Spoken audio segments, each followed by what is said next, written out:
Thanks, Tatiana. Now, a GB News exclusive, because we are hearing that a hotel in Chichester is reportedly set to close from next week as it's going to be housing asylum seekers. Yeah, it sparks a local backlash with jobs lost and events at the venue being cancelled at short notice.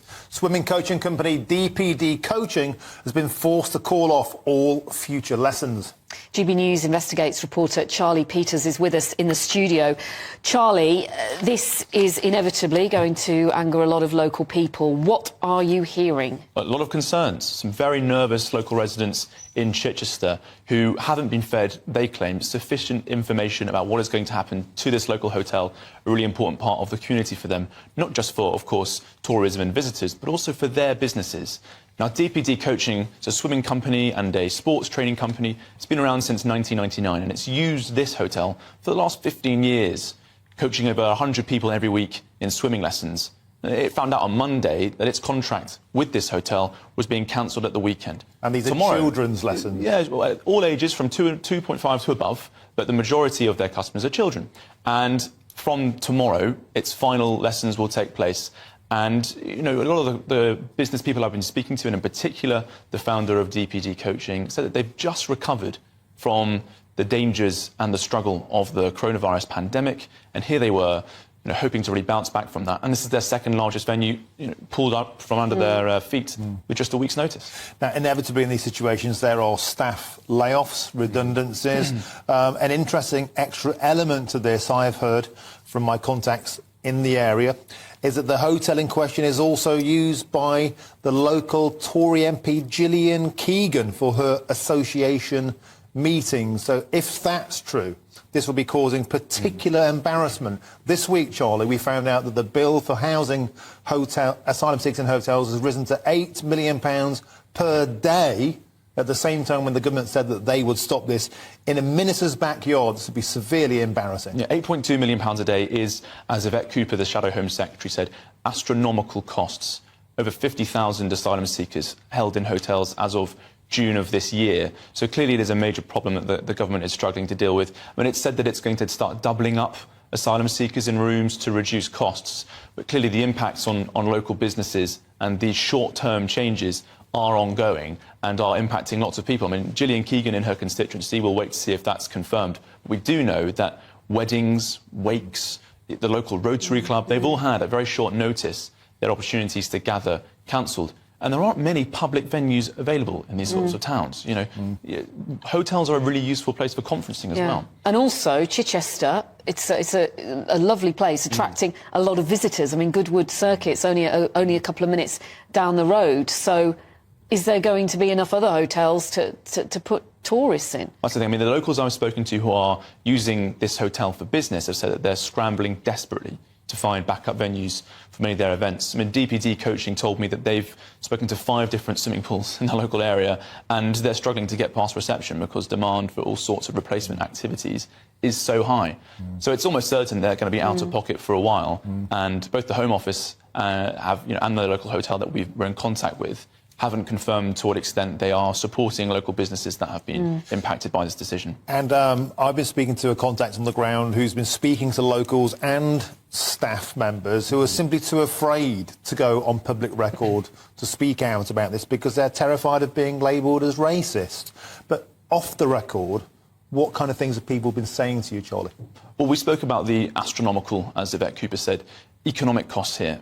But there are also costs reported by locals about community cohesion and about trust with the local governance. And that a lot of these changes, they say, are happening very suddenly and they don't know who's arriving.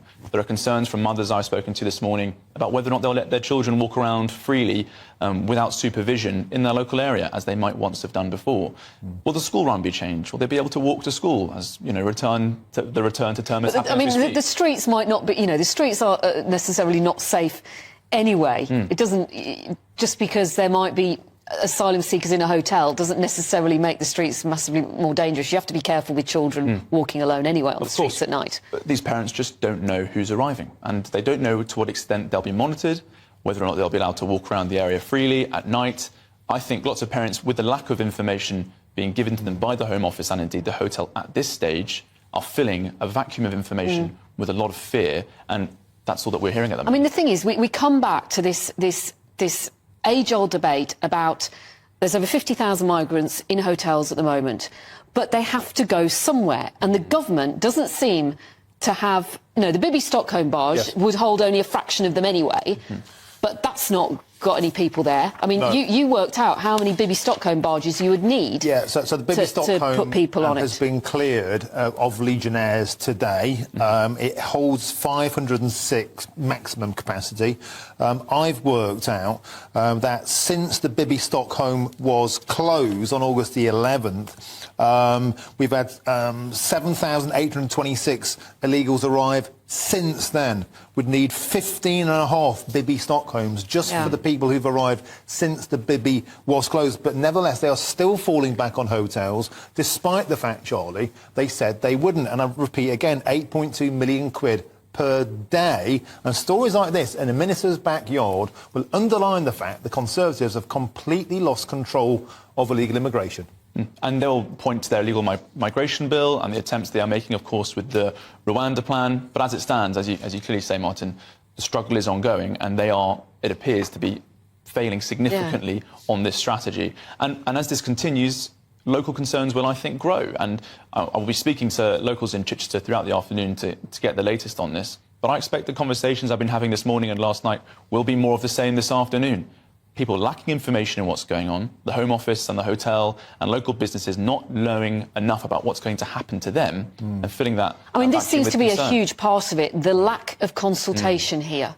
You know, communication is such a key thing. But there's also a lack of transparency, because we've known about this since the start of the week, and we've been contacting the Home Office all week saying, will you tell us, is this happening or not? And fair to say, they've dragged their heels, because they know that when the story comes out, there's an embarrassment. I think, we have a statement from the Home Office. A spokesperson has said and told us the number of people arriving in small boats is down compared with last year, but we must go further to stop the boats in the first place. That is why we are determined through the Illegal Migration Act to ensure that anyone arriving in the UK illegally is detained and swiftly removed to their country of origin or a safe third country. We're also working hard to reduce the unacceptable use of hotels by moving asylum seekers into alternative, cheaper accommodation, doubling them up in hotel rooms and clearing the legacy backlog. Well, Charlie, I mean, that's a great load of rhetoric there, but it clearly isn't happening. It clearly isn't happening if they're saying they're going to stop hotels, yet here we are again, another one opening. If it's unacceptable, you'd expect them to stop doing it, wouldn't you, frankly? DPD Coaching, the swimming company, only found out on Monday that their contract is being cancelled. We're hearing from them that the staff told this coach that they only found out last Friday, so they've only known for a week. Very short turnaround, very short amount of time for businesses to react. And locals, as I said, extremely concerned. How to get people offside straight away? By no communication. No, that's it. But I think people are all allowed to be concerned, and as you said, in that vacuum of information, rumour sweeps through, and we don't know who the residents are. They're typically military-aged men. It's just a fact of the matter, and they're not allowed to be mixed sex because of safety concerns for those people within them, right? So the residents themselves aren't allowed to be mixed. That is why they typically tend to be men. Did we know how many people are moving into this hotel? And is the hotel big enough for this number of people? Is there likely to be an overspill? So I've looked in, if it is this hotel in question, which I'm pretty sure it is, it has 81 double rooms, but they typically don't, repurpose common areas as well and put more beds in them. And the locals are saying, reportedly, it's as many as 300 residents could be going into this hotel. And we did at the Home Office now started doubling up rooms with well, they doubled the capacity on the barge. Precisely, there we go. So that reduces, I think, some of the strain on the strategy that they are deploying. But again, I mean, overspill into local area, we'll have to see. But the number of people arriving